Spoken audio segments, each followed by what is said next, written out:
All right. Good evening, Internet. Welcome back. This has been a long time in coming, and this one is going to be near and dear to our hearts. But you are now with Kent and Chris for Kenter at Your Own Risk, number 25, the Stephen King edition.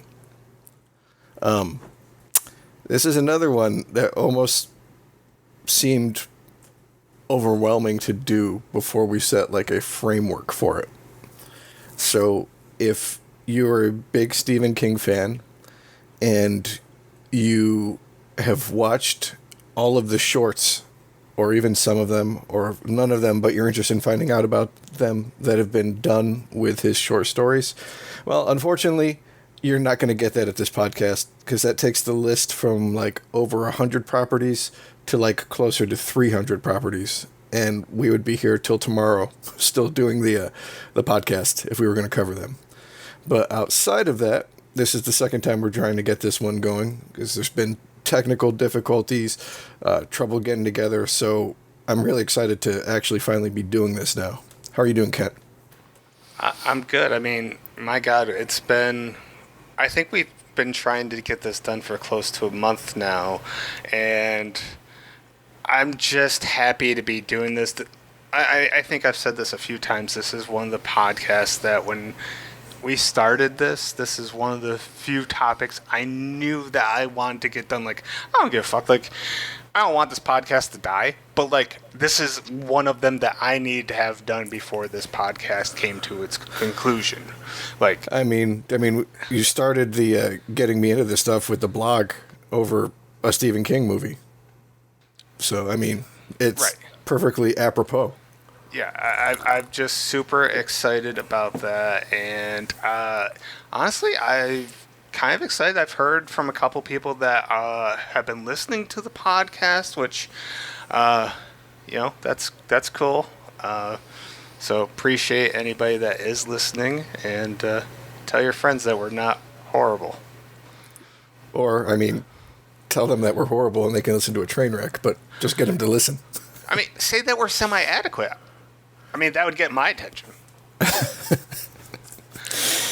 All right. So, I mean, if we go right into the big-ass list of Stephen King properties. If you don't know who Stephen King is, he's like a really famous horror author. So, I mean, there you go. He just celebrated like wasn't it like a 75th birthday? Or 74 maybe. Something like that. I mean, he's been 74.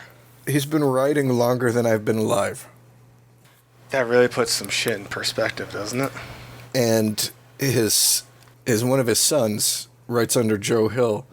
He's a really good author too, and actually some of the stuff on this list are collaborations between son and father. So also, I just want to say everybody that is like readers, I'm not that person, so I'm not going to be able to bring that kind of knowledge to this, so don't expect much from me other than movie conversation. Chris, on the other hand, though, is well read, so. I've read I haven't read everything if he's ever written, and like some of his I've never read The Stand. Yeah, I don't. Haha, my only moral victory of the whole podcast. But I've read a lot of them. So, all right, let's just get started. So, yeah. And one of the weird things is like his first couple of books and his first couple of movies don't sync up timeline correctly, because like I think Carrie was like his fourth book maybe, and that got picked up to be his first movie, and after the success of Carrie, a whole bunch of his earlier stuff, and then basically everything he's written since then has been picked up. But to go along with that, starting out, our first movie is Carrie in 1976. I think rightly regarded as a classic horror movie. Oh God, yes. It's one of those things where, I mean, probably, I don't know, I'm just going to guess you probably saw this before you were an adult. So, like, there's times in the movie where, like, as a kid watching it, I was like, boring. Holy shit, things have gotten real awesome type thing. Yeah, I was a teenager the first time I saw it. I remember when I was younger, like under 10, we weren't allowed to read Stephen King because our parents didn't want us to get scared. Okay, I remember my brother went to the public library in Johnstown one day. I went with him, and I got my whatever fantasy books I was reading, and my brother grabbed it and different seasons and The Stand, and like the librarian looked at him like as we were leaving, called my aunt, and we got home, and my aunt was like, no, turn around and go turn those back in. So we had to walk all the way back to the library. And Oh man, that sucks, but that's funny. so consequently, I also didn't see a lot of his movies until I got a little bit older.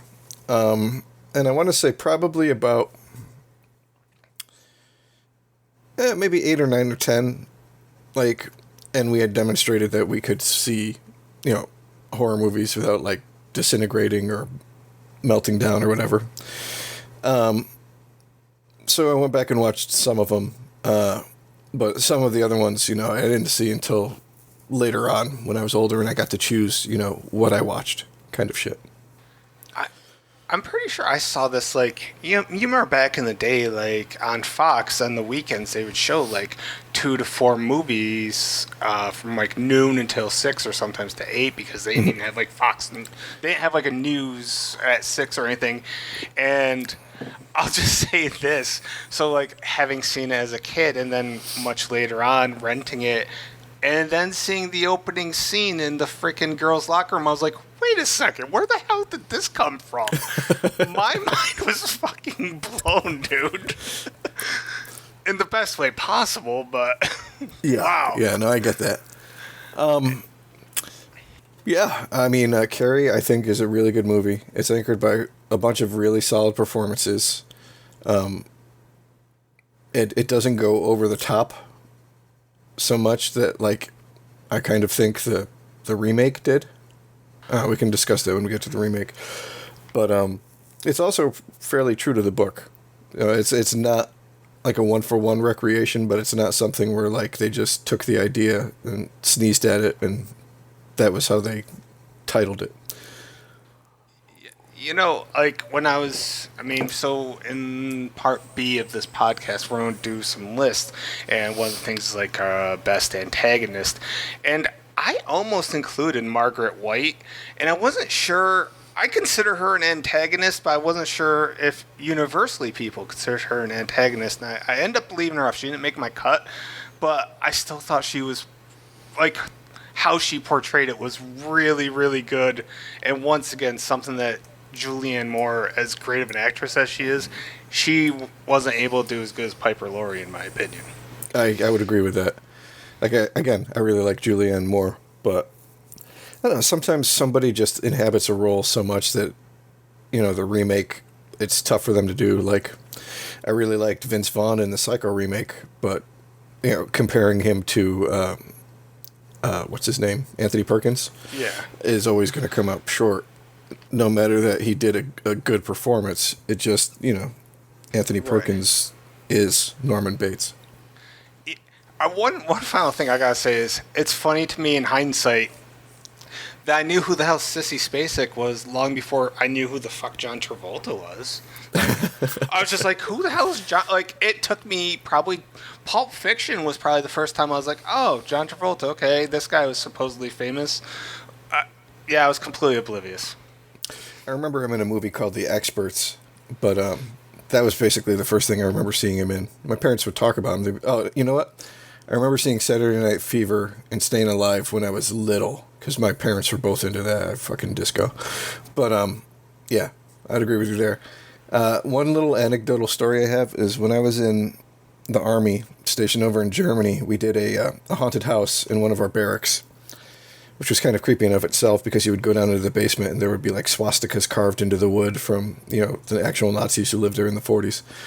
And the room that scared the kids the most, we had this girl dressed up recreating the Carrie scene where they dumped the blood on her, and they would open the door and a bucket of blood would tip over and fall on her and she would scream, and that scared the shit, like, her scream. She was a really good screamer.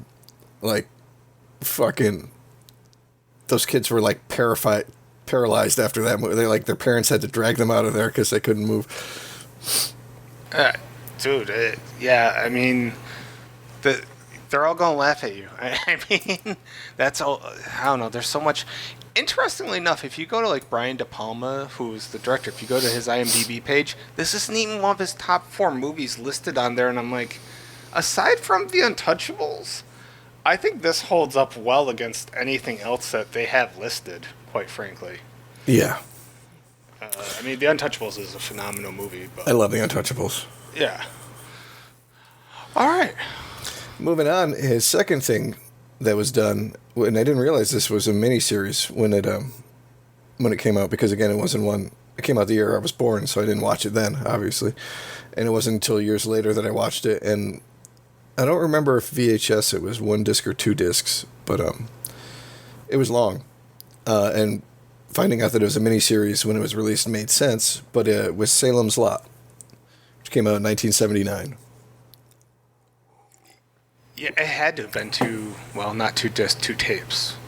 Had to have been, I would think. I think so, but it's been so long since I've watched anything on VHS that I don't really remember specifics of stuff like that. Right. Wow, this got nominated for 3 Primetime Emmys. Good for him. I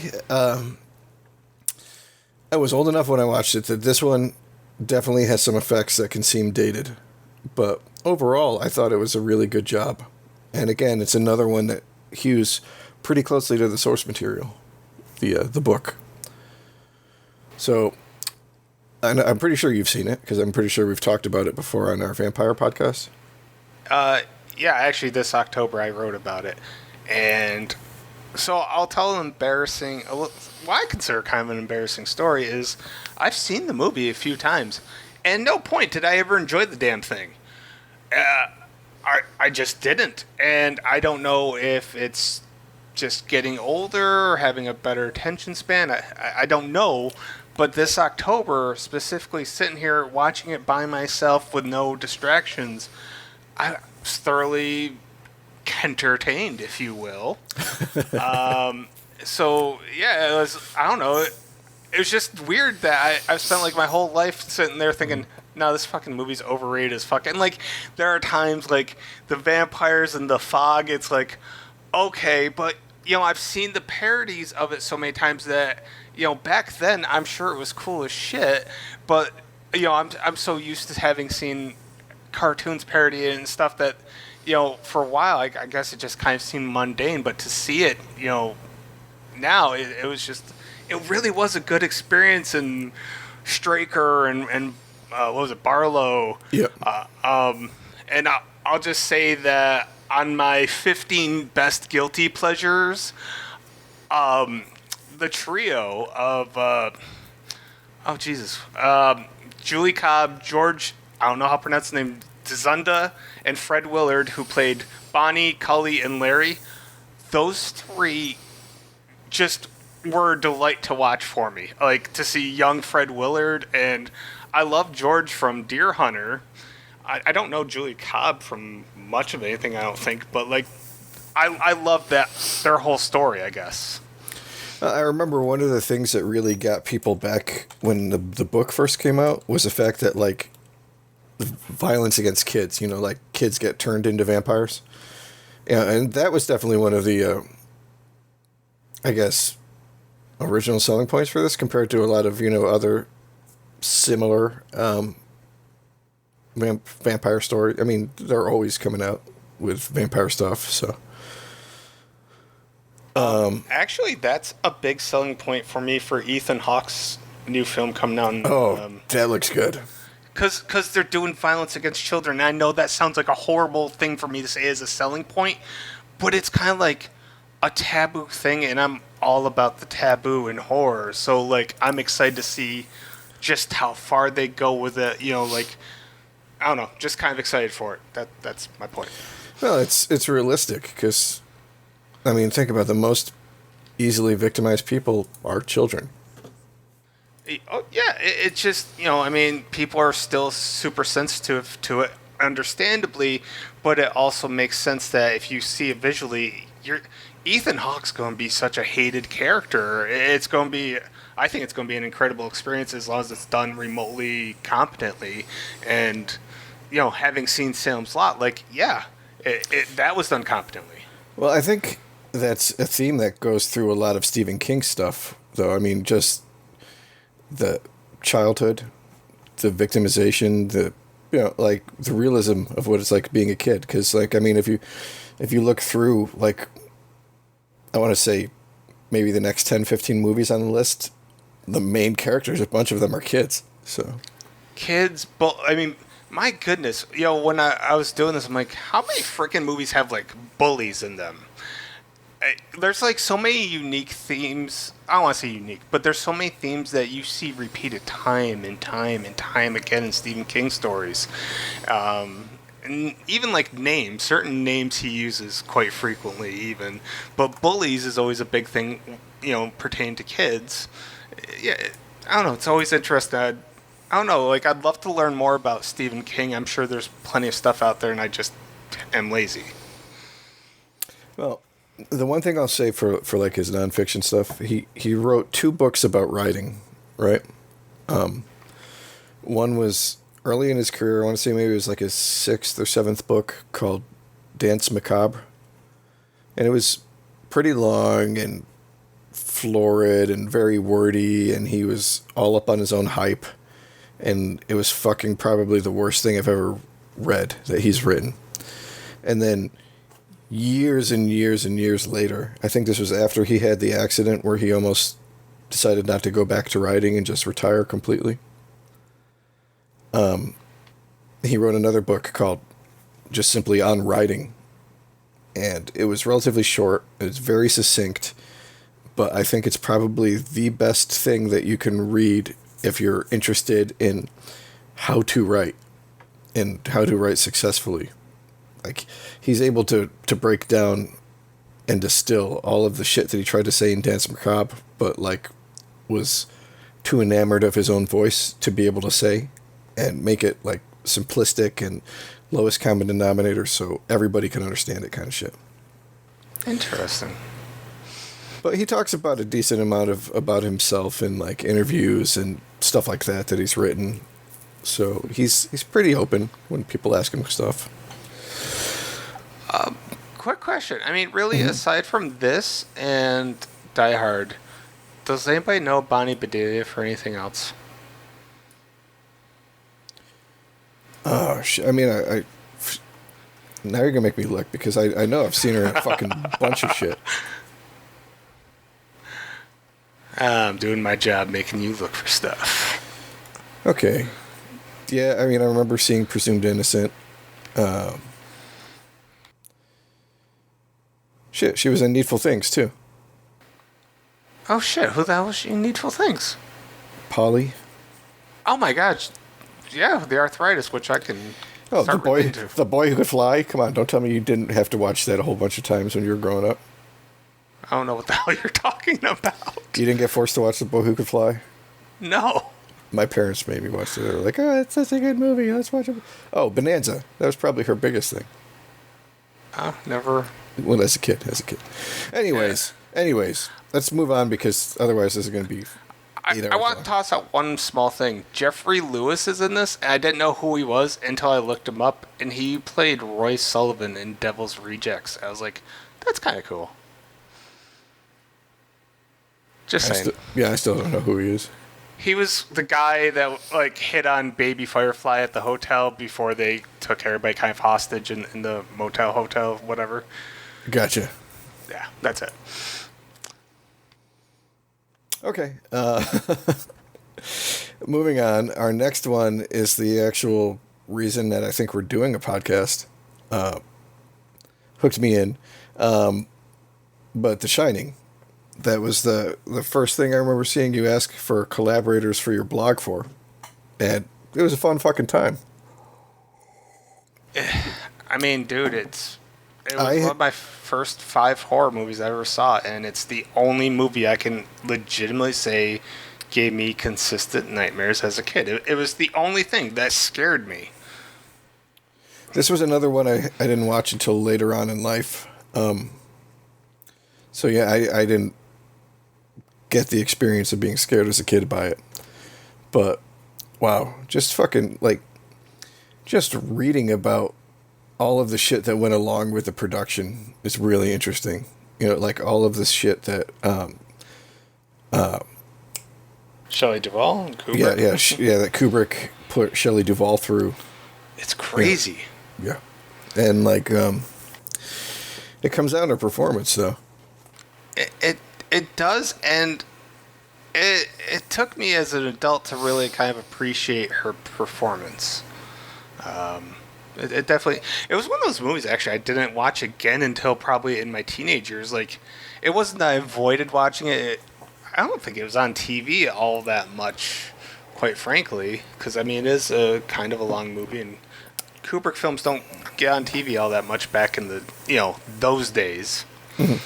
So it took me but my goodness, like one thing I'm annoyed at is when I looked at my review, I think I only gave this movie like an 8.5, and I'm like, what the fuck was I thinking? This movie's much higher and whatever, but is that an 8.5 on the Kent scale? Yeah, so an 8.5 out of 9.2. This movie is at least a 9, if not a 9.2. Like, it's just one of the things that's as close to perfection, but I'm also a huge Kubrick fan. And the more and more I learn about Kubrick, I've seen, what was it, Room 237, like that documentary. I don't know, I'm just enamored by so much stuff with this movie. And then, like, I know we'll talk about Dr. Sleep, to, like, see some of the stuff, like, they paralleled, for example. Like, it's just, I don't know, all cool shit. And I don't know, I just really liked it. And another one of my 15 guilty pleasures is absolutely fucking Scatman Crothers as Dick Halloran. Love that man. And that ties into a little point to bring up, is that this is a great movie, but it's not necessarily a great translation of King's work. In fact, it's almost as if Stephen King might have not liked this. Oh, maybe. It's actually probably his most well-documented hate out of all of the movies that have been done on his works, to the point that he finally got a new version made. Oh, shit. What year did they make that? 96, 97, something like that. 98, yeah. maybe. Which was closer to the book, but good, but I don't think as good as the movie. Imagine the predicament of that. Like, it's arguably his best known film, like, story to film, and yet to hate it. Like, that's such a weird predicament, right? Yeah. And the one thing I'll say, though, is that kind of ties into Dr. Sleep, in that the changes, they tried to reconcile the book and the movie, and I think they did a good job, but I think the changes that they had to make because they reconciled it to the movie end up hurting that movie more than if they had kept it closer to the book. Fair enough. Moving on, we get into Creepshow, the original one, 1982. Did King write every story for that? I only researched Creepshow 2. I don't think so, but he may have. And the thing is, like, he writes stuff, and then Romero did, like, the screenplay, so it's not, I mean, how much, who did what, flip a fucking coin as far as I'm concerned, but he definitely had a heavy hand in it, if nothing else. And he also performed in it. I mean... Yeah, he did, yes. Was this the first one that he was actually in? I don't remember him being in any of the three that we've just talked about. Yeah, so I think so.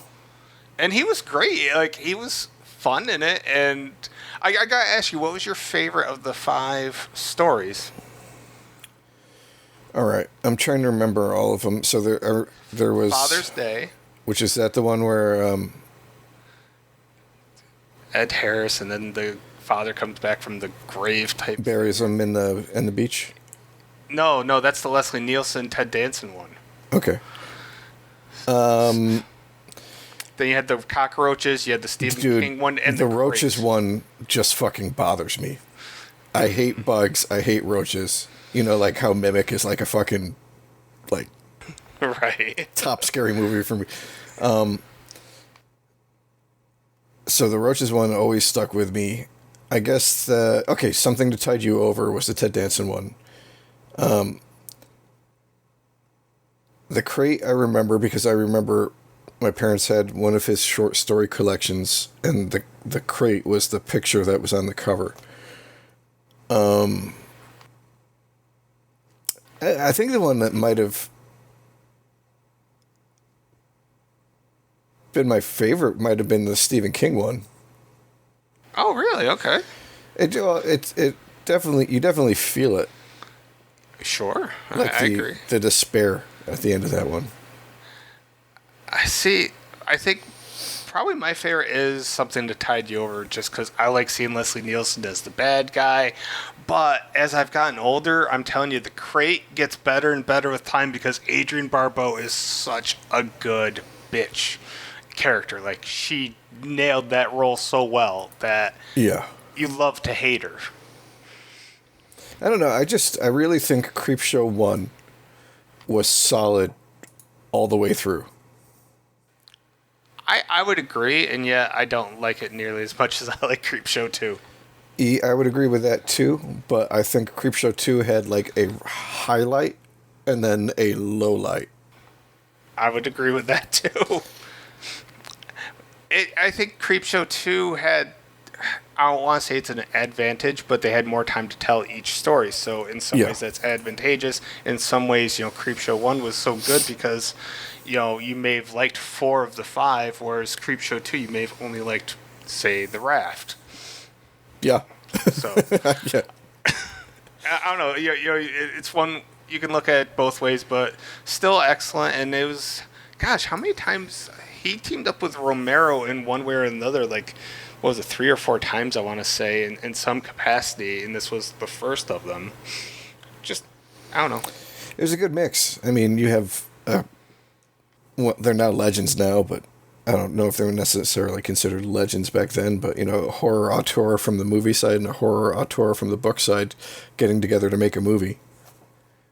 Yeah, I mean, maybe back in the day, and, the before, you and I really are that familiar, Vincent Price probably did some cool shit with somebody, but... Yeah, oh yeah. It just seems like a Vincent Price thing, right? Yeah, it really does. Dude was fucking prolific, too. Yeah. All right. Moving along, we come to Cujo. Boo. You don't like it? Not a fan? It's definitely in my bottom 5 of the movies that I reviewed of Stephen King. I'm bored by it. I get why some people like it. It is just not for me. And Dee Wallace is an excellent actress. She does great in the role. I just am bored to tears by this movie. I gave it a 2.8. That's a really low review score for me. That is. Yeah, I'm sorry, people. I really liked it. And one of the things I think it's, I think we remarked back a couple podcasts ago, but they don't make too many, like, animal horror movies anymore. Pet Sematary 2, come on. Crawl being, one of the only ones I can remember recently, but, like, Cujo was really parodied and, it hit the public conscious, I think, in a way that a lot of Stephen King's other movies didn't. I mean, I remember movies all throughout the 80s where there'd be, like, a crazy dog or something, and they'd be like, calm down, Cujo, or something. Oh, gosh. The name Cujo has been used in so many things. In some ways, like, its impact after the fact rather than the movie is just as astounding in its own way, I think.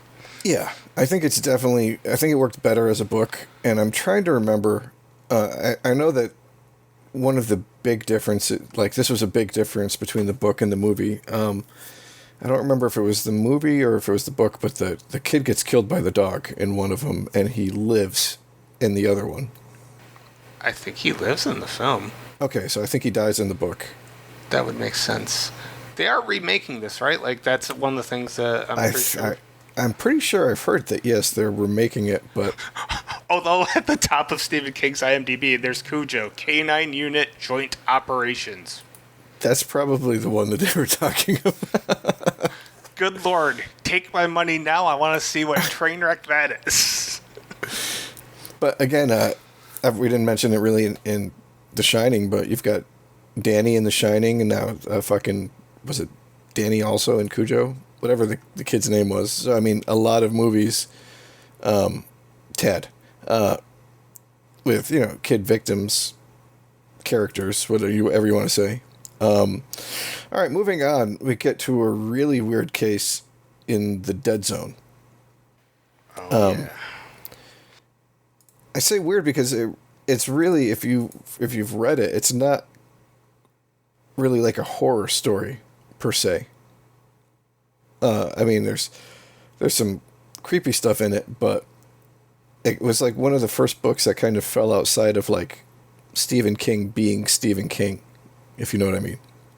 Oh yeah, it's definitely not horror first. It's more drama first than anything.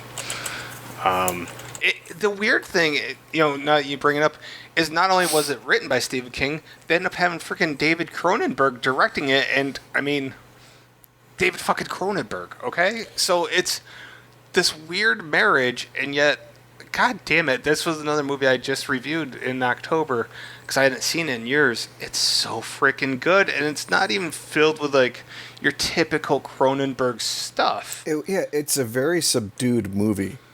It is.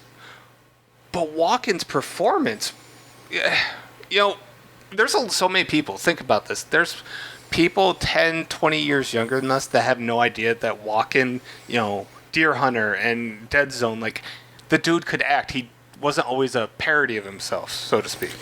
Well, I mean, just think about, like, seeing him in, like, Suicide Kings or Things to Do in Denver When You're Dead. Ira, you are the man. Shit. Even the little bit part he had in Annie Hall. Pulp Fiction, man. Hit that uncomfortable hunk of metal up his ass. This is an important watch. I can't do Walken. Yeah. I mean, I'm glad he was able to discover and run around with his comedic side after being kind of typecast for years and years and years, but yeah, he's a fucking good actor. Yeah. Now, did you say you read the book, right? Mm-hmm. Mm-hmm. The girl in it, his lady that he was engaged to, is she? Did they basically do her character well in the movie compared to the book? I think so. It's been a long time since I've read it, and it's been longer since I've seen it. Her but role's yeah, very complicated. I remember it being relatively true to the book. Like, when you watch the movie, you feel horrible for Walken because he was engaged to this beautiful girl, and then coma, and then she's with another man. But simultaneously, like, she also kind of went through hell, but we didn't see all that time that she went through the hell. Yeah, and it was a complicated role, and I just thought that was really well done. Yeah, I tend to forget this movie when I'm thinking of Stephen King stuff, but I think it should be a lot higher on a lot of lists than it typically gets placed. Oh yeah, if people even remember it. Also, Tom Skerritt back when he was young, and Martin Sheen in his first Stephen King movie. He's later on in at least Firestarter. So, I like me some Martin Sheen. All right, so we're gonna get to the next one, and it's gonna be a shame, but Christine is next, and I have never seen Christine, nor have I ever read Christine. The fuck? I don't. It just. Okay. It's never been on, and it's never. Like, I don't think I could go and stream it right now, even if I was gonna just try to, Yeah, I mean, if you got my Voodoo, you can, but Oh. I don't know where to stream it. All right. So from one extreme to the other, this was, aside from Monster Squad, this was my childhood movie, which I know is really weird. And I know, like, since you haven't seen it, like, you can't sit there and say, like, Kat, that's really kind of a fucked up thing to be a childhood film, but it really was. Like, I just liked everything, and I loved how creepy Robert's Blossom was. He was another one in my fucking guilty pleasures.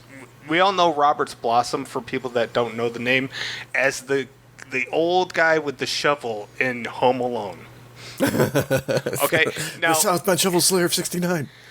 if you look up what Robert's Blossom wears in Christine, you will understand just how fucking creepy the dude looks.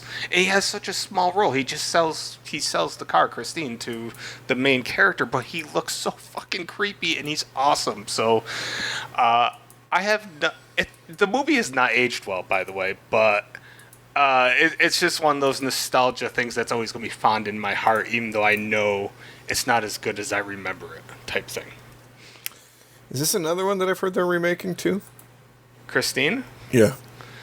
I've heard that as well. But, you know, if you look at everything that's being made, there's like 20 some projects being made, supposedly. So, maybe. So I'm sorry, I can't give you more for Christine Kent. That's okay. I mean, I love you platonically. Okay. Moving on, the next one is one. I think this might have been one of the first Stephen King movies I saw. Definitely not maybe the second Stephen King movie I saw growing up. Children of the Corn. And I will say this: when I was a kid, it fucking scared the shit out of me. Yeah, this was another one of those. Hey, it's Saturday, 4 p.m. Let's see what's on Fox. Oh, Children of the Corn. Well, let's see how this begins. Oh, a massacre in a diner with, like, hands getting chopped off and Malachi playing ping pong or pinball with the fucking machete, and these just fucking bloody brilliant, but as a child, you're just sitting there like, holy shit, what am I seeing type thing. Yeah, one of the scenes that stuck in my mind that I remembered bothering me was when was it a girl at the beginning running away? I think so. That they hit anyways, the kid who's running away, they slit her throat, and then she runs into the road and gets hit by the Peter Horton and Lynn Hamilton. Lynn Hamilton. Yeah, but I remember like the scene where you actually see them slit the throat was, I think, one of the first ones where they really showed that I remember seeing, you know, as a kid growing up, the actual slicing of the throat. Right. Yeah.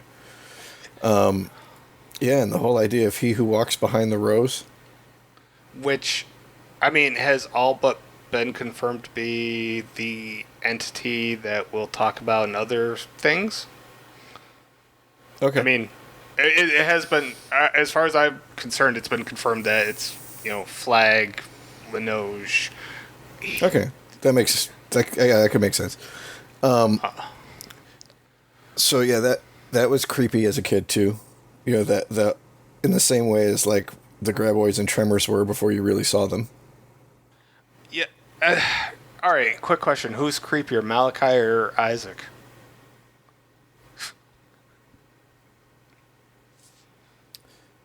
Yeah. Yeah, it's a tough choice. I probably have to go Isaac because they keep bringing him back. You know, oh my God, Isaac's Return Part 6 is actually surprisingly good, because we're not going to go over all the freaking sequels, because I think there's 9 movies in total, but most of them are not good at all. But I actually quite liked Part 6. I have a really funny story that's very wrong on a lot of levels, but I'll tell it to you quickly. When I worked at the ARC, we had one gentleman who liked to wander out like into the woods, and he would get himself like, poison ivy and all kinds of bad stuff. So when I got there, I'd heard them say, "Tell him don't go out there because of Malachi." And I'm like, "Are you guys referring to Children of the Corn?" And they're like, "Yeah." I was like, holy shit, you guys are scaring this like 50-year-old guy into not going into the woods with Malachi. But it worked. It worked in its wrong way. So, yeah. However, Children of the Corn is not a good translation of the short story. It's, in fact, complete differentiation from it. That makes sense. You know, in the story, the family or the couple show up in town, you know, after all of the events that have happened, and they end up getting sacrificed to He Who Walks Behind the Rose, and they die. The couple do? Yeah. Oh. Okay. I don't even know if you're a South Park fan, but have you ever seen the South Park episode that was based on this? I haven't, no. I am a South Park fan, but there's a lot of South Park that I haven't seen.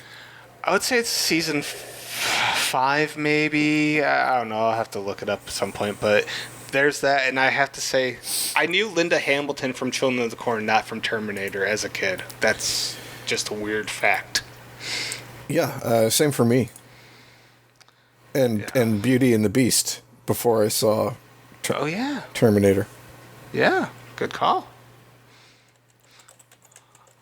Moving along, we come into Firestarter. Again, it's, you know, like, it's not a scary story. I mean, it's definitely, I think, a thriller. We could phrase it as that, but I wouldn't put it in the horror genre. No, it's not horror. But again, I think it's another really good movie. I mean, wait a second, Chris. You just had an opportunity to say it's horror adjacent, and you didn't take it. I'm sorry. You're slipping. It's okay. So when you edit this, it's horror adjacent. There we go. I don't know. I think it just has some really strong performances. You know, I don't think it's necessarily a great screenplay, if you know what I mean. But between Drew's child performance and then George C. Scott. Oh my! George C. Scott is John Radenberg. I mean, he is sadistic as fuck in the book, and they couldn't quite fully translate it onto screen, but he did a good job with it. Yeah. With what he had presented to him. Also, David Keith in probably his own best role. Yeah, the one that I remember him most from was Major League 2, but yeah, definitely a good role for him. I'll throw Martin Sheen as well. Yeah. Yeah, and another guilty pleasure, people that show up on my guilty pleasure, Art Carney and Louise Fletcher as Irv and Norma Manders. I mean, it's a small role, but I really liked how Art played Irv. Like I said, it's small, but I don't know. It's one of those things I always look forward to. And the first time that she really exhibits her powers when they show up on the farm. And also the movie kind of starts in Albany, so it's not Maine, so that's kind of cool. Yeah. Yeah. And this, I'm not trying to give anybody a heart attack, but I actually read this book. How well did you think the movie stuck to the book? As a person that's seen the movie probably 5 to 10 times beforehand, I thought that, considering the time frame and everything, I thought they did about as good of a job as they kind of could have. I don't really know. I don't know. At least a 7 out of 10 on effort. Yeah, I mean, I think it was an okay version. I don't think it was really true, but I don't think they deviated too far. I think it was more like budget and time constraints. There was a lot, if I'm not mistaken, there was a lot more in the book about Rainbird and Charlie's relationship that they tried to do, but I mean, there's only so much time, so how much time are you going to spend on that particular? We'll find out, because this is one of the next ones that is being remade that's coming out. I'm cautiously optimistic. Yeah, I mean, at least from everything I've been hearing, the people doing the remake are real Stephen King fans, so. Yeah, better than fucking Josh Gad. Wait, is that the person I wanted to insult? I'm not sure if that's the person I wanted to insult. Josh Gad is the guy who did Olaf from Frozen. I mean, hang on one second here. That's definitely not the person I wanted to insult. The person I wanted to insult's name is Josh Boone. My bad. He was the guy who did the Pet Sematary remake. Nope, did The Stand. Oh, okay. Yes. So, my bad. Love you, Josh Gad. Did you ever see Little Monsters? With Fred Savage? No, it was the the zombie one about No. like the I think it takes place in Australia, and it's a kindergarten class goes on a field trip, and a zombie outbreak happens at the same time that the. It was pretty fun. He's in that. He plays like Josh Gad plays like a pretend like a Mister Rogers type character. Only he's like all about like sleeping with the single mothers of the kids that he's like, interacting with. It's a fucked up part. It's pretty Fair funny. enough. You know what? I think he was on like an episode of Talking Dead, and I think I actually kind of liked him, and now I'm feeling bad that I tossed his name out there for no reason. No, you own it, Kent. Own it. Okay, I'm proud of it. Whatever. I'm cool with whatever. All right, so we come into another anthology Stephen King movie in Cat's Eye in 1985. 85. Oh, yeah. I remember this was one of the first ones I really remember seeing a lot of marketing for when I was growing up, seeing ads for on TV and shit. Do you think it's because Drew was so like becoming huge at the time, or because Stephen King movies had performed so well? What do you think it was? I think both. Like all of the marketing that I do remember seeing, though, definitely took place around the Drew story with the little troll thing. The weakest of the three? Yeah, the weakest of the three, but also the one that wasn't. I think that was written straight up as a original story for it. I never remember seeing anything about it in any of the short stories anthologies that I've read of his. Yeah. But I have read The Ledge and I forgot what's it. Smoker's Inc. Yeah, Smoker's right? Inc. Yeah. Which do you prefer this to? For the story, for the movie wise, or Yes. I think Smoker's Inc. is definitely just a really fucking good, creepy fucking, both on screen and in the book. James Woods was great, but Alan King actually I thought owned that segment. Like, and I'm a James Woods guy, but Alan King as the doctor, he was so like evil. He was pure evil in his own way, and the music was Every Breath You Take song, Yeah. and like even like when Woods was at the party and like seeing shit weird, like it was just a really well done segment, and yet the ledge almost had like a Twilight Zone feel to it. I would agree with you there. It's like The Ledge is it's a good story, and I don't think they did a bad job, but it almost felt like somebody else like directed it. You know what I mean? I would agree. It's good though, man. Also, what was it? 99 Tears was the other song in Smokers Inc. that like.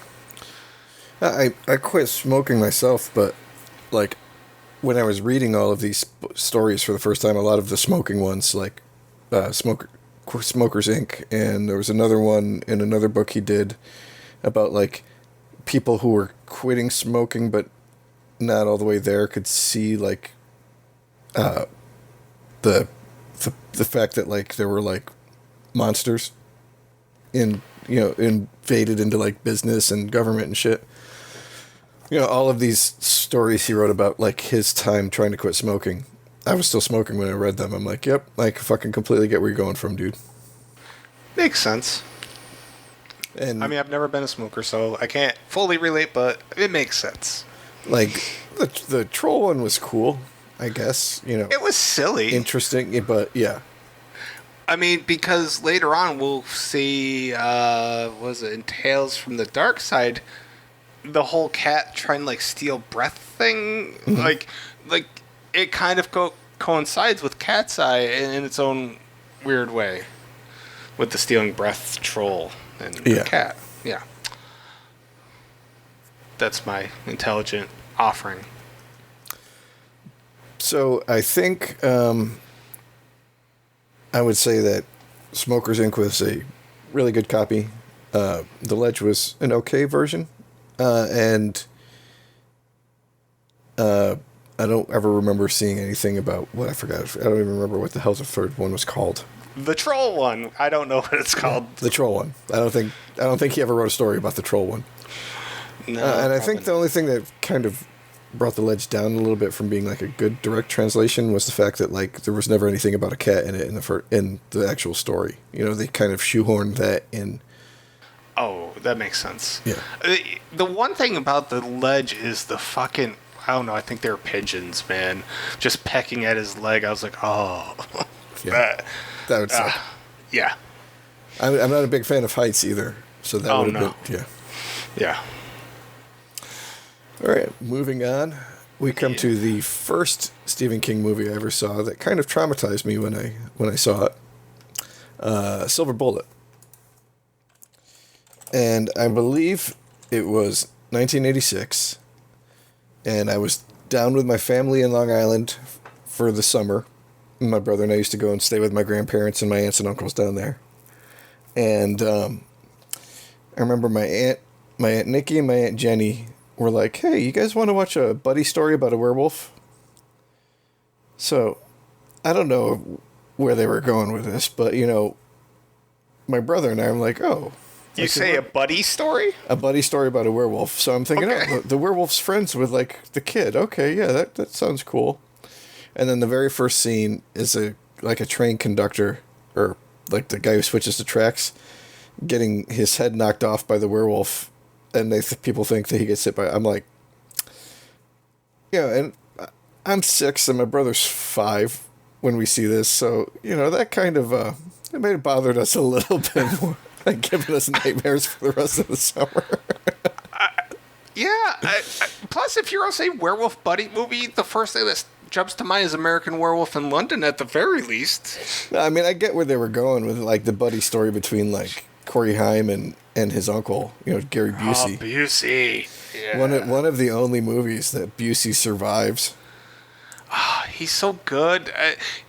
I found something on Amazon. It's like a really small poster, and it's of Silver Bullet. I'm like, I can't believe this actually was made, to the point where I kind of wanted to buy it. It was like $9 or something. I still may buy it, because how much memorabilia do you see of Silver Bullet? Yeah, not much. It wasn't like a great movie by any means. It was an entertaining romp that I've seen quite a few times. And how often do you see like the main, like, okay, so once again, kids as kind of like the main ones, a kid in a wheelchair, like I don't know, you didn't see that at the time. I mean, you still don't really see it. No, you don't. Not I mean, very aside often. from what, Texas Chainsaw Massacre, you had the guy in I mean, he wasn't a kid, but I mean, he was young in the wheelchair, but you really didn't see that in horror much at all. I don't know. It's interesting. Nope.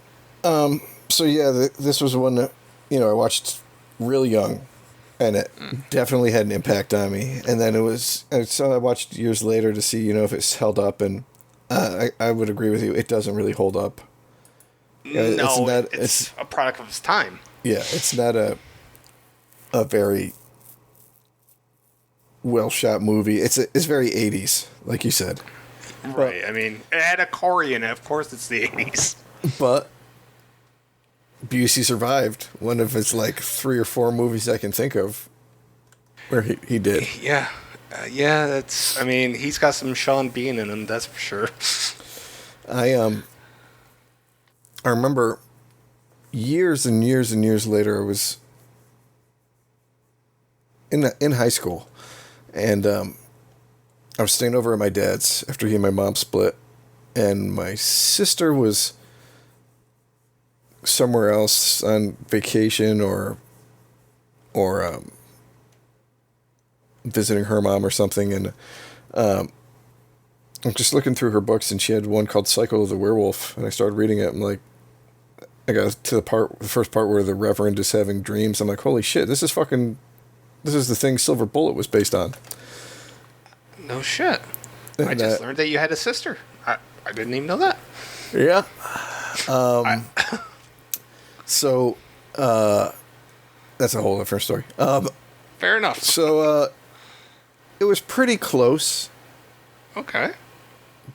movie to book, but, there were some differences. It definitely made the Reverend out to be a more sympathetic character. In the book? In the book, yeah. Okay. Like, he wasn't necessarily a non-sympathetic character until, like, a certain point where he just fucking decides to flip out in the movie, but yeah, it was definitely more sympathetic in the book. Okay. All right, so... Now, I just want to point out something. Oh, go ahead. So if you're going by IMDb, the next thing that's listed is The Mist, a video game, and I'm like, what the fuck is this? I looked up, it was like a text computer game, and I was like, I'd like to see what the hell that actually was at some point. Like, there's, I don't know, maybe a YouTube video or something. Like, I'm slightly intrigued, like, how bad it is. That's all.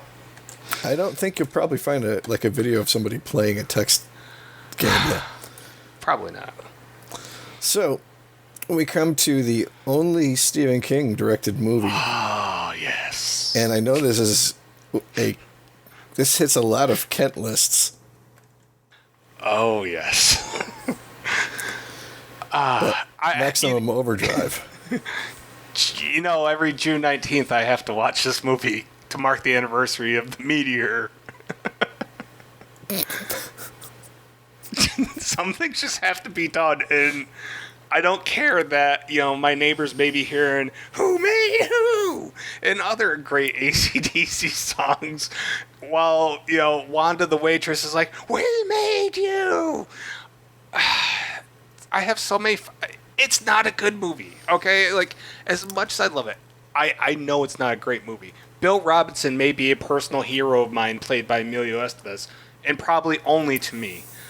But god damn it, if that movie is so dumb, it's brilliant to me. All right, so on this list that you gave me, that we were working off of, I basically went, great movie, good movie, okay movie, bad movie, and then there's Maximum Overdrive, which I have listed as cult classic. Dude, I was laughing because I was going through the list, and I'm like, I don't want to read what you wrote, because it's kind of like, I want to hear what your interpretation is rather than reading it beforehand, knowing stuff. So I'm just trying to quickly, like, delete, and all of a sudden I saw Cult Classic, and I giggled for a second. So, God, let me tell you, Yeardley Smith, who is the voice of Lisa Simpson, is fantastic. Curtis, are you dead? And, like...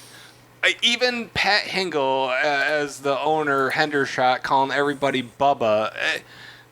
God damn it! There's a boy gets rolled over by a steamroller. Okay. Yeah, that's pretty awesome. All right. If nothing else, I don't know. Maybe this is just me, but as a kid, seeing the VHS case and seeing that goddamn goblin truck, that kind of creeped me out. That was iconic too. Yeah. That goblin truck and the VHS case, like you said. It really, it made it seem far scarier than it ever was, but that goblin, yeah, I'd consider getting a tattoo of the goblin. Okay? Yeah. So, I mean, why not? And again, this is a case where the movie falls way far away from the fucking original short story. Not as bad as Lawnmower Man, but pretty far.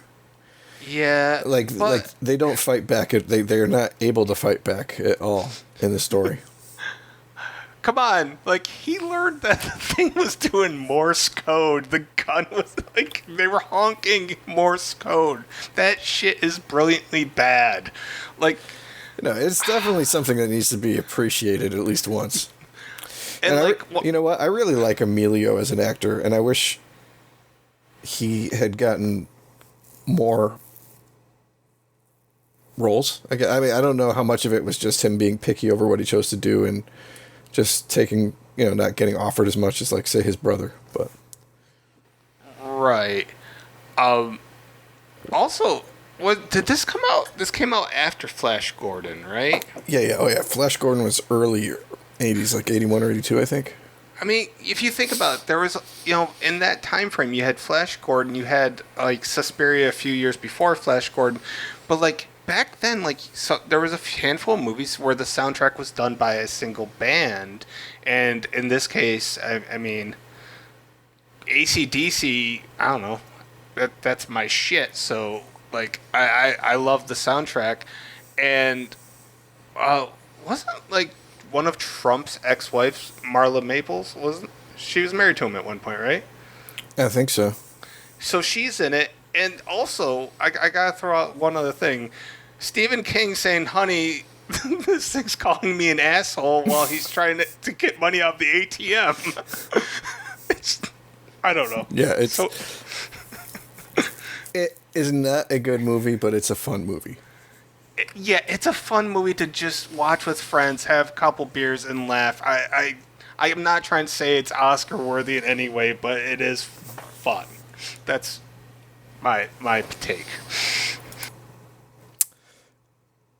Which moves us into probably one of the best regarded Stephen King movies, in Stand By Me. Yeah, great movie. Great cast. Did that win the Oscar that year? No. Was it even nominated? I don't remember. I wouldn't be surprised, but... Nominated for one Oscar. So it was only nominated for one Oscar. It was nominated for Best Writing Screenplay. So, not even for Best Film or anything. Yeah. Which is sad. But yeah, it's a really good fucking movie. Like, all four kids... Well, I mean, River, aside... his life was cut short tragically, but I mean, Will Wheaton has gone on to have a good career. Jerry O'Connell, same thing. Feldman, well, he had his time in the sun. It was such an 80s cast, right? Yeah, it was one of the 80th of 80s casts. Oh, Hey, I think what's I'd put what's this funny in the top is 25. I didn't remember that was Jerry O'Connell As the fat kid? as a fat kid for years, and then I'm like, wow, he definitely wanted to get rid of that, so he fucking got jacked compared to all the other people that he And worked then he with. did Sliders. Yep. And so I know I'll go over this, but even though I didn't include, there was a few movies that I just didn't include in any of my list because I tried to keep it very horror centric. I will say an honorable mention for best antagonist did go to Kiefer playing as Ace Merrill, because my God, he was such a good dickhead. And I mean, Kiefer Sutherland was great in the 80s as just playing a complete asshole, right? Yeah, oh yeah. It's fantastic. I don't know. I truly enjoyed the movie. It, once again, it's one of those things that's not going to appear on my list in part B of the podcast because it's not even really horror adjacent in any way. It's just a really good movie, though. I don't know, the scene with the leeches. Oh, God. You know what? You're right. The leeches. Outside of that, though, yeah, you're correct. Yeah. Absolutely correct. Running from the train may have been the second most horrific thing. You, but I do remember the leeches really bothered me as a kid. Oh, yeah. That taught me not to go into no swimming hole. Well, that's taught me originally, and then Creepshow 2 fucking solidified that for me. Fair enough. So yeah, this is a great movie, and it's pretty true to the book too. Well, to the Okay. story. Good. Moving on, I don't know. This one's probably going to be divisive, but we come to The Running Man. I don't know. Part of me loves this movie. You know, I bought it on Blu-ray as soon as it came out, but Really? I rewatch it, and I'm like, this is definitely a guilty pleasure fucking movie. It's not good. It's such an 80s Arnold vehicle through and through. It's pure cheese, but I mean, It they is. could have It's even super labeled it cheesy. the Running Man Guilty Pleasure Edition. Like, I mean, it has a 6.7 on IMDb. It doesn't deserve that. I know it doesn't. Dude, this is a movie that I watch on Raylene's birthday. This is the movie. Yeah. Okay, Yeah. like, and the cast. My God, the cast. It's like, got a good cast. It really does. I didn't realize how many people, when I watched it originally.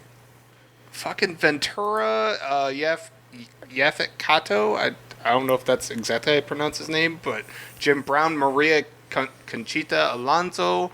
I think she went on to do some horror stuff, and of course, one of my guilty pleasures, fucking Richard Dawson. Man, I love Dawson. So, Dude, I don't know. I forgot Mick Fleetwood was fucking in it. Yeah, dude, Yeah. it's crazy. Like the cast was Dweezil Zappa. I know he's a musician, right? Yeah, he's Frank Zappa's son. Okay, yeah. Like that's a stacked cast. I don't know.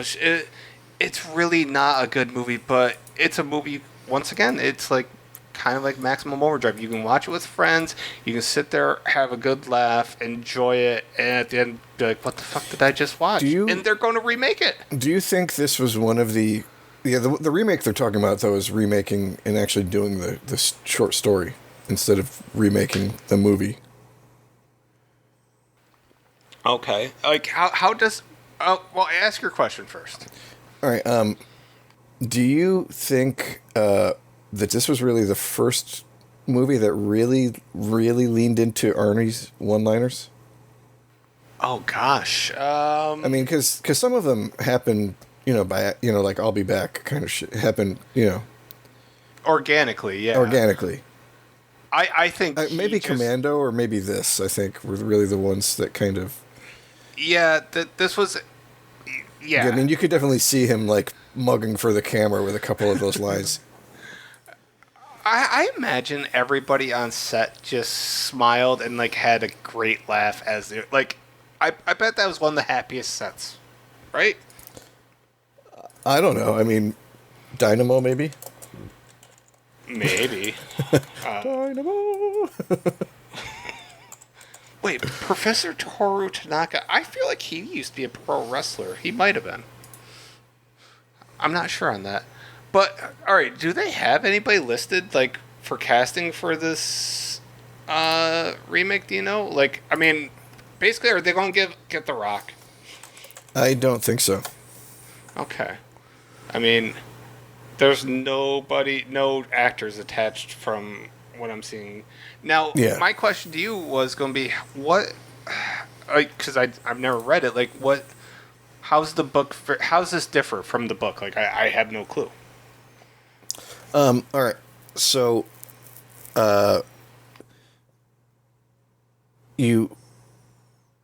was a reality show. You can go anywhere in the world, and you're chased by the general public, who get a huge bounty if they kill you. So it's not like they're named hunters or stalkers or whatever they call them. And it wasn't like Richard was like Arnold Schwarzenegger. He was like a normal dude. In some ways, I think a regular dude would I hope when they redo it, they do a regular dude rather than, like, because we don't really need another Arnold role. We have that, like, nobody's going to outdo Arnold doing Arnold, right? Yeah. So to give us like, I don't know, why did I just think of James Franco? I don't know, but whatever. Give me a normal dude, though. I don't know. I mean, I just think James Franco could work. Right, why not? Yeah. I don't know. It's just, was this also, like, I can't think of a movie before this that did, like, a thing where, like, people were being hunted down for, like, a TV show or a purpose. Like, then you get Surviving the Game. You get, more recently we had The Hunt. Battle Royale. Slashers, a very unknown movie that's fantastically awful and cheap, but I own a copy. Highly recommended, by the way. I don't think you'll be able to find it. Yeah. So I don't know. I mean, again, a lot of his shit showed up on lists of stuff to be remade after it was so successful, and we'll see how much of it actually comes out. I mean, the closest newspaper, or excuse me, a news article I was able to find was from February of this year saying that James Wright was going to direct it. So that would be interesting because I find him to be an interesting director in the first place. What else has he done?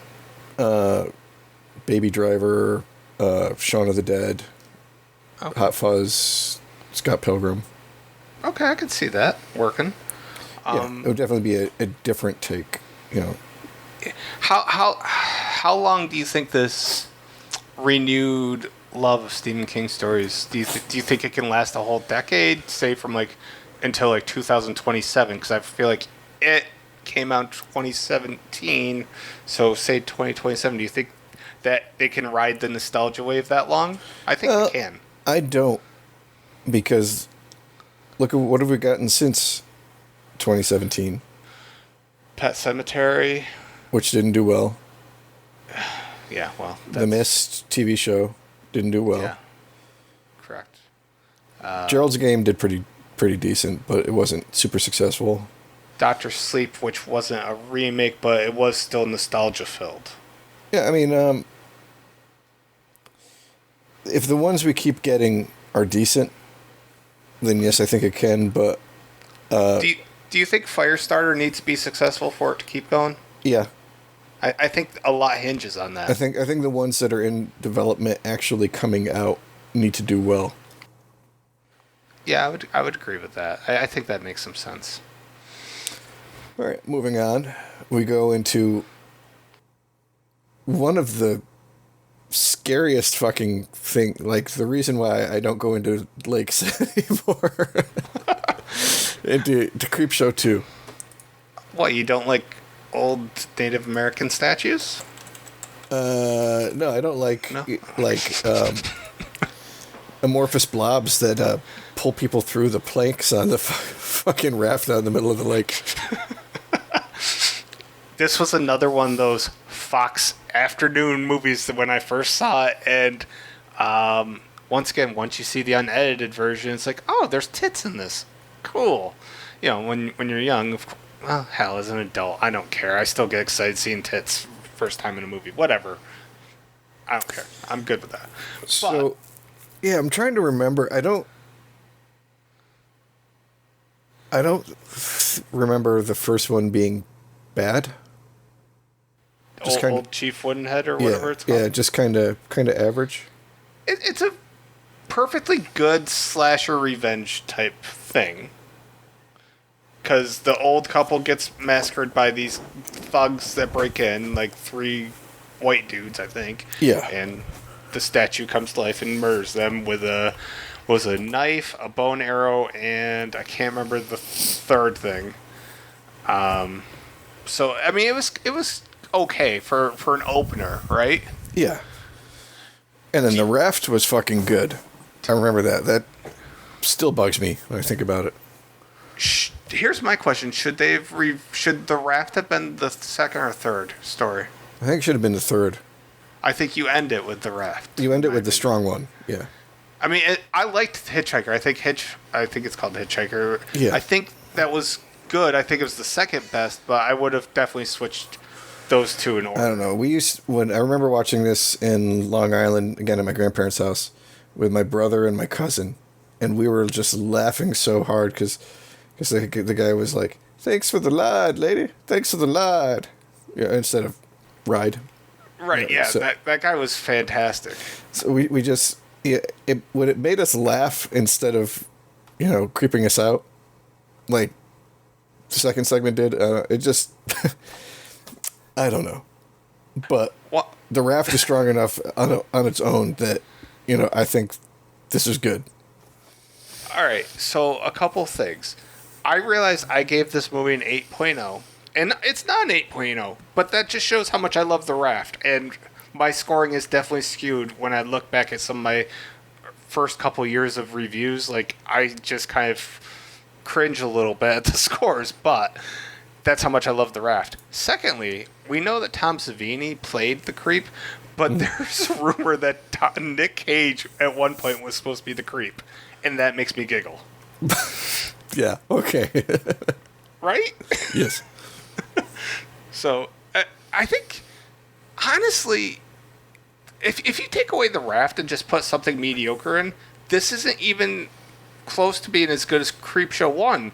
But because the raft is such a good, and the ending, my God, the ending, like, was he like, I beat you or whatever? Yeah. Yep. Ah, such a good ending. So good. Yeah, it was good. Gosh, we're almost done with the 80s and this. All right. Well, It's going to go a little quick because the next thing is A Return to Salem's Lot in 1987. I never saw it. I have no frame of reference for it. I read about it. They don't even bring back like the original, like any of the characters. Like it sounds like they just had the name. They had like the rights to the Salem's Lot, and they made some shitty movie that nobody liked. I don't have anything else to offer about that because the only thing I've done is read about it a little bit. And I was like, this doesn't even seem interesting. I did see a little snippet of it, and not for me. Well, moving on. Yep. All right. This is going to be one of the first big disagreements we have, but we come to Pet Sematary in 1989. Oh, we're not talking about Tales from the Dark Side? Wasn't that in 1990? Tales from... Oh, God, I'm looking at the TV series. My bad. You're actually following the list that I made. Yes. I'm an idiot. Go on. Oh. Well, anyways, all right. I'll let you talk about this one. All right. I didn't realize how many lines of Judd's that I loved, and I didn't realize that I'm not alone in the love for Judd Crandall's character. And I know we'll talk about the remake, but one thing I want to say is how great Fred Gwynne was, who isn't, I would say, isn't nearly as accomplished of an actor as John Lithgow is, but yet Fred owned that role. And there's a lot of nostalgia as a kid. This was, I mean, I remember in school it was talked about as one of the scariest films that anybody's seen. Zelda is still that scene with Zelda is still creepy. Pascal's still creepy. It's dated really badly though. It really, really dates poorly. And it's also, I don't know, there's some really hackneyed acting in it. But, I don't know, the nostalgia still carries it strong for me. And I still prefer it to the remake, but I don't know. I'm kind of curious now to hear your perspective on this. This was one that I didn't see. I was in the Army, so I was in my 20s when I saw this. And I remember, it tops a lot of lists. People, well, not tops, but it's on a lot of lists where people are like, oh, yeah, it's one of the scariest movies ever made. And then I watched it, and, by the time I watched it, it was coming up against things like The Ring, The Grudge, Saw. Yeah. Yeah. The cat was that... Church. The cat was good. But as soon as the son comes back... I was like, yeah, this is like the shittiest fucking, like, real special effects that I've fucking seen. No, I would agree with you. Fred Gwynne did a really good job. I liked him in it a lot. I like Fred Gwynne as an actor, and I think he was, like, kind of shoehorned into some roles after playing, what was his name Herman? on the Monster? Yeah, on the Monsters. Yeah. But, he was great in that. I mean, I think he was really good in My Cousin Vinny, and a lot of people, don't remember him as being the judge in that. Right. Miko Hughes, the one who played Gage, was also in Kindergarten Cop and Wes Craven's New Nightmare. Interesting. He was one of the main boys in Kindergarten Cop. He may have been the Boys Have Penis, Girls Have Vagina kid. He may have been. I'm not 100% on that, but I think... So, also, I want to throw out another fact that I just learned yesterday, the day before, that it was actually a man that played the role of Zelda. Andrew Hubastek. Interesting, right? Yeah. And I will say this, too. I don't remember them going too far into like the Native American mythology with like the Wendigo stuff in the original. The Micmac tribe, I think it was called. I was like, holy shit. But so yesterday I watched the South Park parodies of Judd's character, which always, a lot of history down that road, yeah. And I don't know. Really, if you take away Judd, I don't think the movie's that good, quite frankly. Dale Midkiff tried as Lewis. The lady that played Rachel, all right, did you read the story? Like, was she supposed to be that way? Because I couldn't stand her in this version. I read the story. I don't remember. Like... Did she not seem like extra... I want to say... It's not bitchy. No, I didn't like her in the original either. She was just tough to like. She was very unlikable. But... Yeah, if you didn't see it by a certain time, and I would say this about a lot of horror. So there's a lot of horror that just was scary for its time, and it's very tame and mundane. By the time you saw it, of course, like, it's not holding a candle to the fucking Ring or The Grudge. Yeah. I mean, so I don't know. I mean, I know you really liked it. When I saw it, I did not like it. I get the idea. And why it would be scary, being able to bring somebody back and have them come back different. But I almost liked Pet Sematary 2 more than the original. Oh dear Lord! But I am. Clancy Brown's happy. I was a big Clancy Brown fan. Watching the new season of Dexter with him in it, it's just making me happy. So good. But aside of that, I think this is probably one of the only big differentiations we'll have on the list. Well, I mean, it's kind of similar to how I was before rewatching Salem's Lot and finally, like, being like, oh, I finally, I mean, for years, I would have told you that Salem's Lot sucked. So, like, we all have our outliers, so to speak. All right, so we come to Graveyard Shift. Or no, excuse me, sorry. Tales from Dark Side? Tales from Dark... I moved a little too far down. Tales from the Dark Side, it was one of the first anthology movies I really remember seeing. And I fucking loved it. I don't know if it holds up. I haven't seen it in a long time. But... It does. It's slightly above average. And I should note that Stephen King only did the middle segment, Cat from Hell. Which, unfortunately, I think is probably the weakest one. Good Lord, I just watched it. What the hell was the third part? Oh, the third part is the gargoyle. Yeah. I showed that to Raylene. She thought it was the most unbelievably stupid thing. And I'm like, are you kidding me? It has James Remar in it. Yeah, and Radon Chong. Yeah, but Cat from Hell, actually, I didn't recognize. So you had William Hickey, who I've always loved from the episode of Tales from the Crypt that Arnold Schwarzenegger directed. Now, his butler in Cat from Hell was the guy, I can't remember the character's name, from Breaking Bad that was in the wheelchair that rang the bell and didn't talk. I was like, holy shit, it's that guy. He's awesome. So that was cool. But, like, it's weird to watch it now because the first story has, young Christian Slater, unknown Steve Buscemi. Julianne Moore does not even look like Julianne Moore. No, she doesn't. So it's very weird, but it's enjoyable. That one's quite enjoyable to me. Yeah, I remember watching it and I was like, man, is there any way to get out of that shit at the end? I was like, I don't think there is. There's like one door in the fucking... They're in between you and him. There's not even a window to fucking jump out of. Right. Now, alright, did you find the gargoyle ending to be satisfying? Because I did. Raylene thought it was stupid, and I said, there's no other place for that story to go other than where it went. That was my... Yeah, I find that one just sad. I really liked it, but... Yeah, it was sad. Would you have ended? Would you have changed the order of the stories? I like asking this about anthologies. Would you have changed the order of the stories at all for this? I don't think so.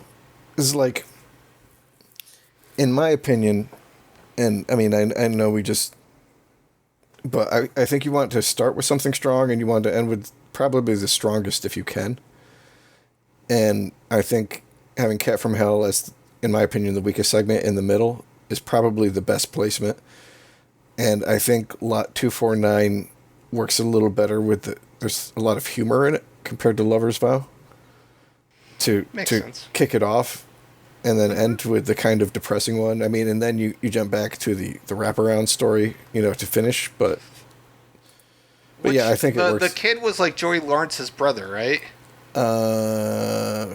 Yes.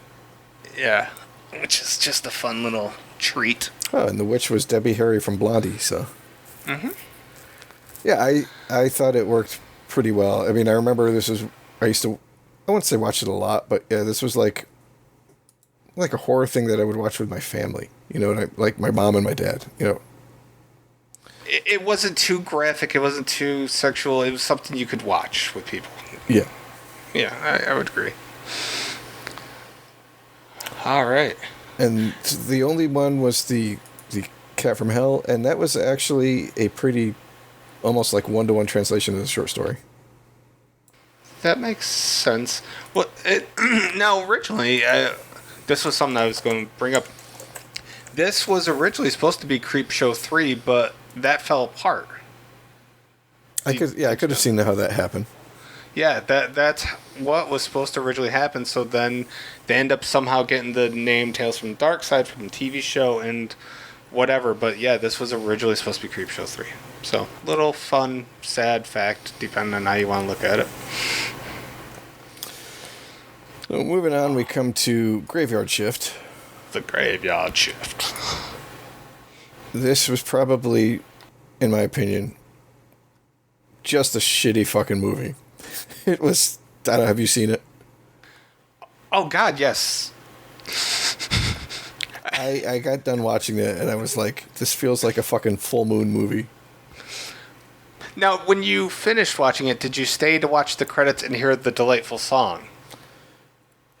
Probably. I mean, I remember, like, this was one of the ones that, like, my dad came home with the video, like, the fucking first night it came out on VHS. And we watched it and we were like, huh. Even my dad. And my dad can, we used to call him B-Movie Lou. and, like, even he couldn't really, like, he's like, I don't really think there's anything to salvage in this one. All right. I'm going to present a couple of positive things because I remember as a kid thinking this was absolutely fucking just stupid. And then I watched it last year and I was like, this is bad. But my God, the guy that plays the boss, his name is Stephen Macht, I think, Macht. Mm-hmm. He plays Warwick. That dude is great. He's like he reminds me a lot of John Barenthal in a lot of ways. He's really good. And Brad Dourif, like, it's a small role, but Brad Dourif almost always gives you something positive. Oh, yeah, right? definitely. Brad Dourif is just one of those character actors who really dives into whatever role he's fucking doing. He never takes away from what he's, like, he always adds something positive. And yeah, the last act is like it quality bad, which I know we're getting close to that, but like, God damn it, what the hell's the obsession with these giant ass stupid monsters as the last act? Like, what is the obsession and why are they so bad? That's my question to you. I don't know. I mean, in the book, the thing was just a giant rat. It wasn't like a giant bat. So the short story. So I don't know why they decided to change that. Especially when it was like all about getting the rats out of the factory or whatever the place they were working. Yeah, it was like a textile mill thing. Yeah, it was. It's not a good movie, but it's a movie I can watch and just kind of chuckle at and have in the background. Yeah. That's my piece for that. And to be honest, I didn't think it was a great short story either, so making it the title story for the short story anthology that it's in, I don't know. Kind of surprising, right? Yeah. Yeah. Which brings us to It. All right. All right, so straight out, it's fucking dated now. I'm sorry, you can't. I went back and rewatched it 4 years ago, 5 years ago, maybe before the newer version came out. And yeah, it's dated. The special effects don't hold up. A lot of the like, I don't think even when they released it on Blu-ray, I don't think they did a good transfer job. So They didn't. On the other hand, I think a lot of the performances were really good. I loved Tim Curry as Pennywise. The kids, I think, did a really good job for the youthful areas. Seth Green, before he was famous. Way before he was famous. I think I liked it a lot. It's definitely one that fucking didn't age well, though. I mean, that's just the first fucking thing that's got to be said. For our age, for our generation, when that came out, that was one of the definitive horror movies as a child because it kind of attacked a bunch of things that kids find scary, right? Yeah. And, the first half's way better. But, even the second half had Harry Anderson and freaking John Ritter, which was cool, and Ned O'Toole. But my stepdad is John Ritter's cousin. So, like... Really? Yeah. So, like, seeing... like, it gets like a little bump for me, anything with him in it. Fair enough. Yeah. I mean, all right, so, hell, I don't even know if you know this. Do you know that my shower curtain is Tim Curry as Pennywise? I did not. Yeah, so, I mean, I have a box of, like, Pennywise O's cereal. I really fucking like this character, and I really wanted to get the Pennywise tattoo before the remake came out, and by the time the remake came out, I was like, no, there's gonna be a million fucking Pennywise tattoos. So then that was just off the fucking table for a while. Yeah. Unfortunately.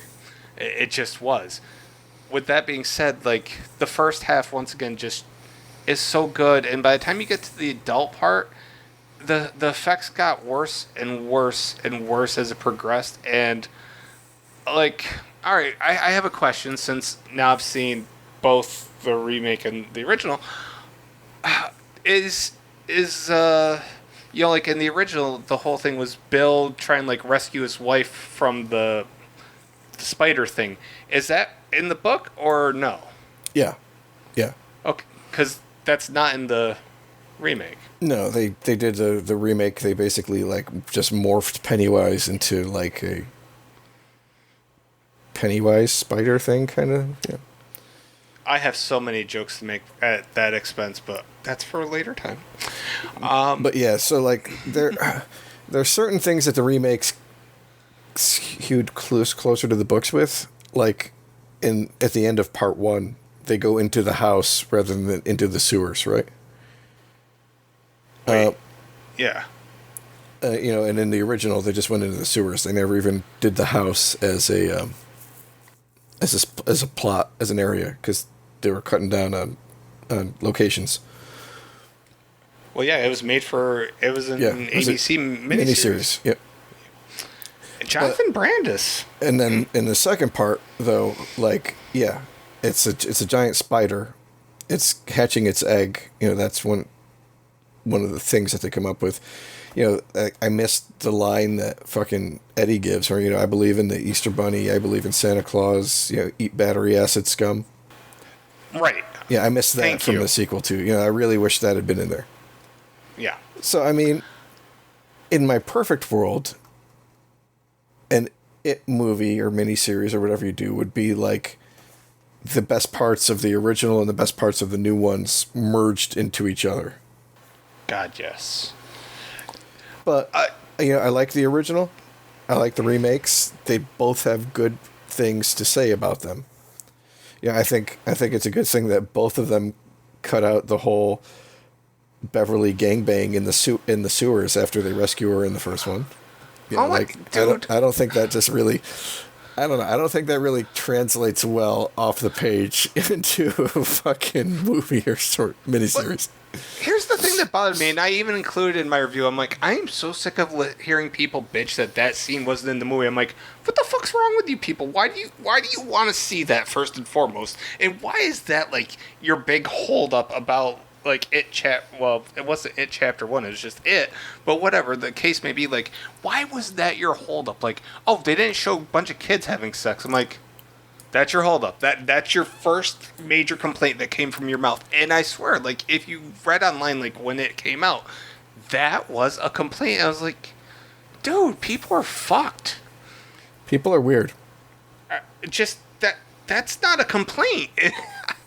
It's just not it's not a complaint. If that was your complaint, stop. Just stop.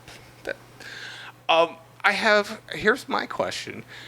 Henry Bowers, I think he was much better portrayed in the original than the remake. I would agree. I do agree.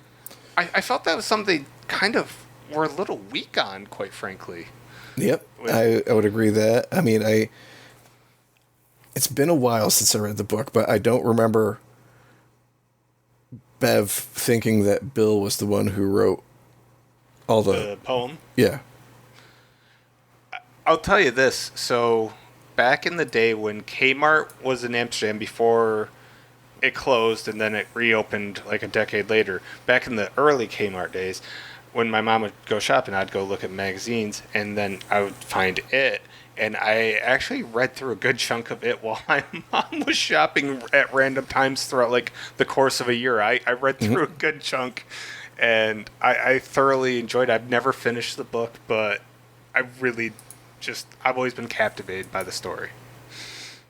So, yeah, that's, okay, we got one more. I'm going to make a suggestion. Once we finish with the next one and we close out 1990, we should pause. Yeah, no problem. Okay. All right, before we get to our pause, dear listeners, again, another one of Stephen King's, one of his best movies. It's only a little bit off of the book, but Misery. And this one, I'm pretty sure, did win Academy Awards. It won one Oscar, and it was nominated for stuff. Kathy Bates won for Best Actress. She fucking deserved it. Absolutely. And put her on the board, too, because I don't remember seeing Kathy Bates in anything before that. And since then, I'm glad we have. She's a fucking amazing actress. Did she do Fried Green Tomatoes before this? I'm looking it up. Yeah, I don't remember, but wow, what a fucking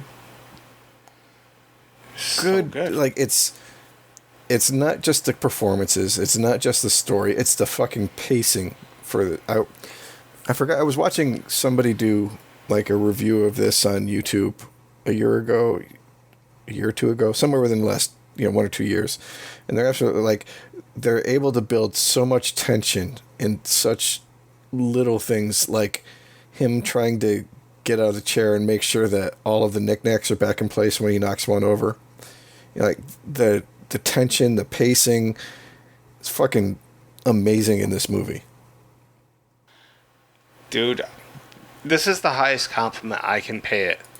I have this rated, tied as my number one Stephen King movie along with The Shining. That's how highly I think of this movie as a whole. Like, I don't want to say it's flawless, but I mean, it's damn close. It's one of the best horror movies ever. Horrors, it's horror, it's thriller. There's a lot going on with it. And then it has the scene that I don't know anybody that didn't cringe when they first. Actually, every time I see it, I cringe. Right? Yeah. Oh, yeah. The hobbling. And in the book, she actually cuts his foot off. But do you think that's a kinder way? The hobbling really bothers me. Like, it's like straight up fucking body horror at that point. Dude, it is so fucking. It is. That's one of the most visually difficult scenes, and I'm a huge fan of extreme horror, and that still holds up really well. I would put because it of on the par. acting. I would put it on par with like the scene in fucking Audition. Okay, sure. Yeah. I don't know. Like we do a top list, and I think The Hobbling is probably the number one. Yeah, scariest scene out of any of his movies. Straight up. Yeah, it's high up on mine.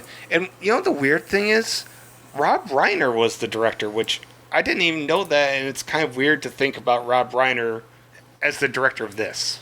To me, at least. Yeah, and William Goldman was the writer. I mean, they just had fucking all around. I mean, think about it. The guy who wrote this is also the guy who wrote The Princess Bride. That's fucking weird. It's so good though, and also Francis Sternhagen, who appeared, I want to say in the Golden Years, which we will briefly touch on later, is in it, as is J.T. Walsh, who played a much bigger role later on in Needful Things. Yeah. But I mean, this was basically a two-person show, and my God, this was before Fried Green Tomatoes, and Kathy Bates was incredible. Yeah, I've never been a huge James Caan fan. For whatever reason, it's just like a lot of his filmography was stuff that either I didn't watch or like I watched and I just wasn't a big fan of him in. But like even in this, like he's fucking good. Kathy Bates is awesome. So well, yeah, for me, Jimmy Caan, it's Godfather, Misery, and I'm kind of out after that. So yeah. I'm with you on that. Like I remember watching. Was he? I think he was undercover, and he was in one where like he had to go undercover in like the homosexual community back in like the 70s or the early 80s when that was still like super taboo. Okay. That was pretty good. I remember like, and I liked his character. Is it Hide in Plain Sight by any chance? Shit, I don't remember. Probably not. I was just looking at titles. No, definitely not. That's about witness protection. I took a stab at it. I failed. I don't remember, but I really like the program. So yeah, he was in that. But yeah, I mean, yeah, I never saw Brian's song. Which fucking people were always yeah. I mean, that movie just is there to make you fucking cry, but it's really fucking good. I never saw Bridge Too Far. I never saw Rollerball. Yeah, I never saw the original either. I saw the remake, so. Yeah. Wait, he was in something called Slither. I can't... Could that have been the... Nope, that is not the original to the one I'm thinking of. Yeah, I liked him in Alien Nation. I don't know, maybe it was just like he was in a lot of things that I didn't watch. He was very overhyped, though, because of Godfather. Like, everybody that was in Godfather got a lot of hype, which is understandable, but still. Yeah. All right, so we're going to take a break here, guys, and we'll be back to go into the 1990s through the modern day. So either download us again or stay with us, depending upon how you listen. All right.